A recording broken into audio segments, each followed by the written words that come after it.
Hello friends, me Sheetal cravings with Sheetal चॅनलमध्ये आपल्या सर्वांचं खूप खूप स्वागत करते। आज आपण पाहणार आहोत दुधी भोपळा आणि टोमॅटो मिक्स करून वरण कसं बनवायचं। वरण भात तर रोज सर्वांच्या घरामध्ये होतच असेल, पण त्यात नवीन काय आहे? चला तर मग बनवूनच बघूया नवीन काय आहे। तर फ्रेंड्स, तुम्ही बघू शकता ही डाळ किती सुंदर दिसत आहे। चला तर आपण त्यासाठी लागणारी सामग्री बघूया।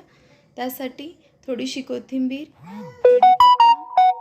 अद्रक लसूण पेस्ट, हिरव्या मिरचीची पेस्ट, थोडासा दुधी भोपळा आणि थोडासा टोमॅटो, हे सगळं कट करून घ्यायचं आहे।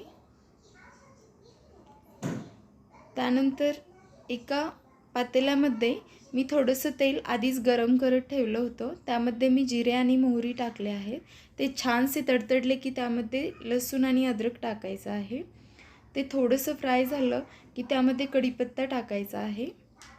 कढीपत्ता ही थोडासा गरम झाला की त्यामध्ये आपण हिरव्या मिरचीची पेस्ट टाकून घेऊया आणि हे सर्व आणखी एकदा छान परतून घेऊया।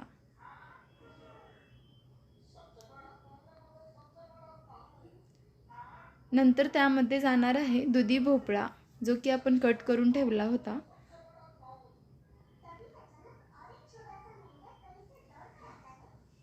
भोपळा ही 1 मिनिटभर आपल्याला छानसं परतून घ्यायचा आहे।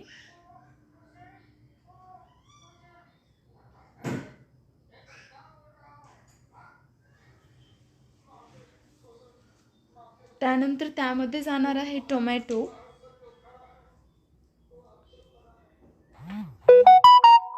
टोमॅटो ही 1 मिनिटभर आपल्याला परतून घ्यायचा आहे। दुधी भोपळा मी आधीच खूप कोवळा घेतला होता, त्यामुळे मी तो डाळीमध्ये शिजताना नाही टाकला, तो तेलामध्ये फोडणीमध्येही टाकला तरी चालेल। त्यानंतर त्यामध्ये जाणार आहे थोडंसं लाल तिखट,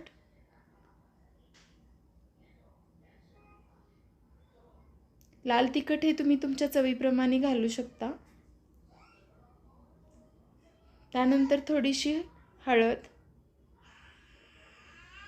त्यानंतर मी इन्ग्रेडियंट्समध्ये दाखवलं नाही की त्यामध्ये मी 1 वाटीभर तुरीची डाळ ही आधीच शिजवून ठेवली होती कुकरमध्ये 4 शिट्ट्या घेऊन, तर मी त्यात टाकली आहे।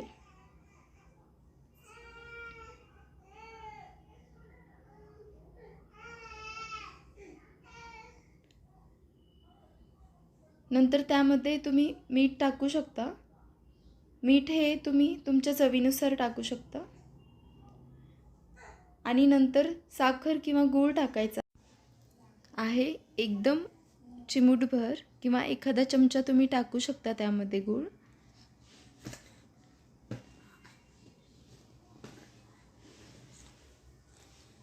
नंतर त्यामध्ये 2 कप पाणी टाकायचं आहे। त्यापेक्षा जास्तही तुम्ही टाकू शकता। कन्सिस्टन्सी तुम्ही तुमच्या आवडीनुसार ठेवू शकता। कोणाला दाटसर वरण आवडते तर कोणाला पातळही आवडते, त्यामुळे आपापल्या आवडीनुसार तुम्ही कन्सिस्टन्सी ठेवू शकता। आता तुम्ही बघू शकता वरणाला किती छान कलर आला आहे।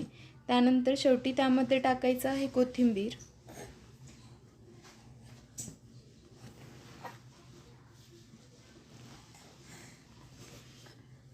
हे वरण एक 5-7 मिनिट छानसं उकळू द्यायचं आहे।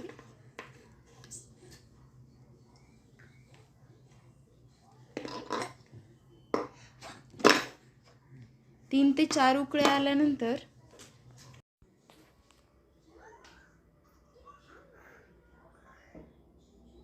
तर फ्रेंड्स, आता तुम्ही पाहू शकता हे वरण कसं दिसत आहे।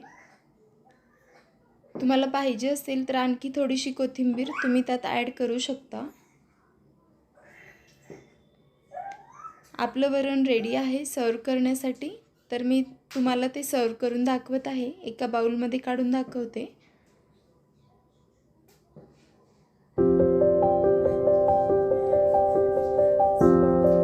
तर फ्रेंड्स, माझी ही रेसिपी आवडली असेल तर नक्की लाईक करा, शेअर करा आणि सबस्क्राईब करायला विसरू नका।